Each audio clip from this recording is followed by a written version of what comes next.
so that the percent is more than 60% of society of Russians. They want to stop this war. And that's why we need more pressure on Putin. Zelensky pleads with Trump yet again as Kiev keeps hunting for a reliable missile shield to protect its skies from Russian attacks. After Russia's latest devastating strikes, Zelensky is once more begging the West for more air defense systems to stop missiles and drones. Ukraine wants advanced US missile technology now, raising the question of whether Trump can still throw Kiev a meaningful lifeline. Zelensky is seeking a license to build anti-ballistic missiles on Ukrainian soil, so the country can eventually defend itself independently. With options shrinking, Kiev is running out of time, and Zelensky is pushing G7 leaders for urgent and concrete military aid. The G7 has voiced support for Ukraine's air defense push, but it remains unclear whether those words will quickly turn into actual missiles. Ukraine is demanding more than speeches and promises as Russia keeps hammering its cities with wave after wave of strikes. Facing another difficult winter, Zelensky is said to have effectively conceded the current stalemate and begged for a chance to meet Putin. Did Putin reject Ukraine's offer for a face-to-face meeting on the sidelines of the G7, crushing Zelensky's hope to come to the talking table? We spoke about air defense with President Trump. Our teams will work, and God willing, this time we will succeed in obtaining licenses for the production of the relevant anti-ballistic systems and missiles. We spoke about what Ukraine needs. Air defense, everyone acknowledges it, everyone will help, absolutely the entire G7 will work on strengthening our defense as well. We spoke about both the systems and the missiles. Everyone believes that the war must be stopped in any case. This is logical. Everyone believes that they do not see any desire on Russia's part, that it is playing games, that it has this in mind. Above all, Putin does not want to end it, but he must be forced. I made a phone call to him and said that, Emmanuel, what do you think about during G7 meeting, invite not only us, find a way, maybe in Switzerland, in neutral country, to find a way like we G7, basing on such, this presence of many leaders, we can use this opportunity and try to organize meeting with Russians. And he was very happy with this idea, and but Russians didn't react. They didn't support. Also, American side knew this proposition, and I'm not sure that they also have got positive signals. So now we are here, and we had really strong meeting. Putin didn't use this opportunity to meet during G7. So, did you discuss a possible timeline?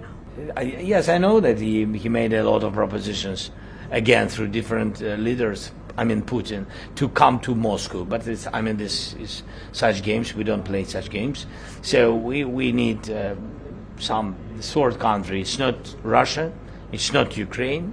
It's understandable why.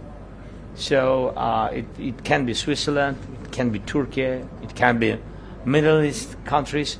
It can be, I don't know, I'm not the president of the United States. It's up to president to do it, to organize or not, to invite us, both of us or not. But I think USA also can be. At least they had meeting already in the United States, in Alaska. But President before Trump the winter. Sorry. I think this is very important thing. Try to organize meeting before the winter. Got it. It was terrible winter for us, but you have to understand that we don't want to go through the same winter. But Russia has to know that we had terrible winter, and they will have also not simple. So I think there is my proposition: dialogue. The other EU countries for full EU membership, and do you feel that the EU? First of all, he was very positive that they can help us more with missiles, and this is a big challenge, really, because the production is not so big as our needs. The production is in the United States. I raised the topic of licenses. I addressed it to President Trump. We need licenses to produce missiles.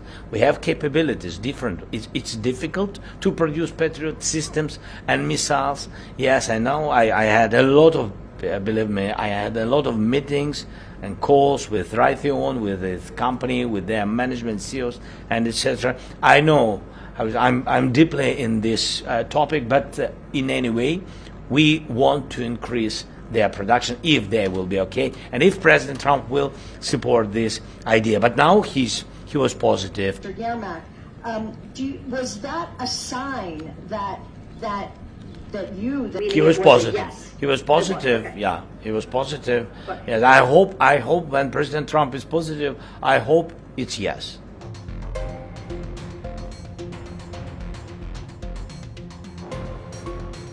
As Kiev endured a massive overnight barrage of Russian missiles and drones, Moscow moved quickly to deny that its forces had hit the city's famous Monastery complex. On June 14th, Russia insisted that its overnight strikes were aimed strictly at drone factories and other military industry sites inside Ukraine's capital, not religious landmarks.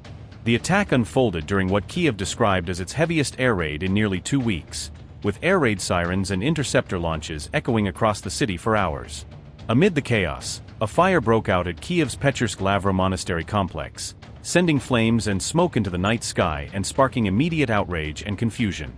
Ukrainian and Western officials quickly accused Russia of striking the religious complex, portraying it as yet another example of Moscow's disregard for civilian and cultural sites.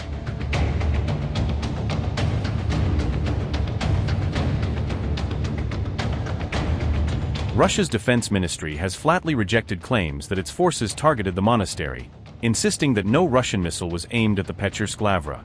Instead, Moscow claims that a US-made Patriot interceptor missile struck the site during Ukraine's own air defense actions, implying friendly fire rather than a deliberate hit. The ministry says, citing what it calls confirmed reports, that the damage to the complex came from a Patriot missile, not from any Russian offensive weapon. Russia has gone further, alleging that Western-supplied missiles past their service life may have malfunctioned, suggesting this could be the reason the interceptor veered into the monastery. Russian Defense Ministry said, and I quote, "The armed forces of the Russian Federation do not plan or carry out strikes against civilian infrastructure." According to confirmed reports, the complex of buildings at the Kiev Petrovsk-Lavra was struck by a missile from the American Patriot air defense system. One possible reason for the malfunction of this system could be that Western countries supplied the Kiev regime with missiles that had expired. Unquote. Moscow maintains that its missile and drone strikes were aimed exclusively at Ukraine's war industry, including production lines and storage sites that support Kiev's frontline forces. Russia further claims the operation successfully hit multiple drone production facilities in Kiev, presenting the raid as a calculated blow against Ukraine's ability to wage long-range attacks.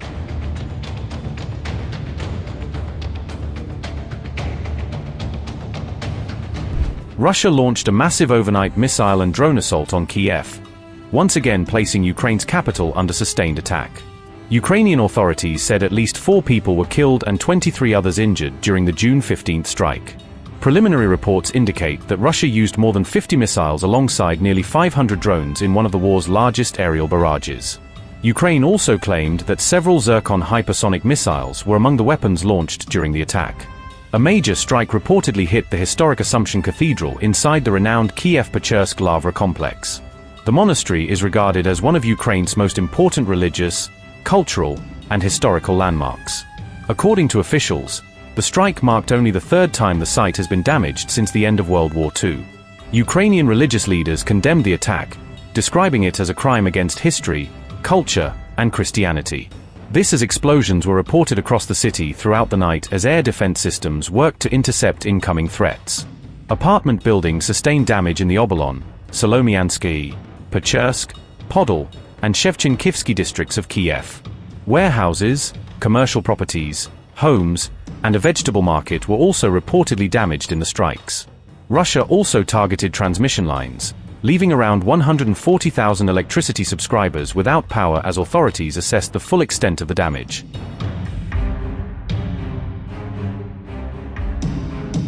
Russian drones also reportedly struck the Kharkiv Art Museum on June 14th, injuring 6 people and causing significant damage to the historic site. The attack triggered a major fire that spread across more than 1,200 square meters of the building, according to local officials. Emergency crews and volunteers worked through the night to rescue thousands of artworks from the burning museum. The museum houses more than 25,000 cultural items, including works by prominent Ukrainian and Russian artists. Everything most valuable from our collection has been moved out. We evacuated the museum items representing the greatest value in several stages. But considering that the collection numbers over 26,000 items, of course, part of the collection was in the building. How much was damaged and what was damaged, I cannot say yet. Officials described the incident as another attack on Ukraine's cultural heritage and historical legacy. It is terrible when Russia strikes our history. It is terrible that the art museum was damaged. Today, our task is to ensure that these paintings saved today are preserved for our future.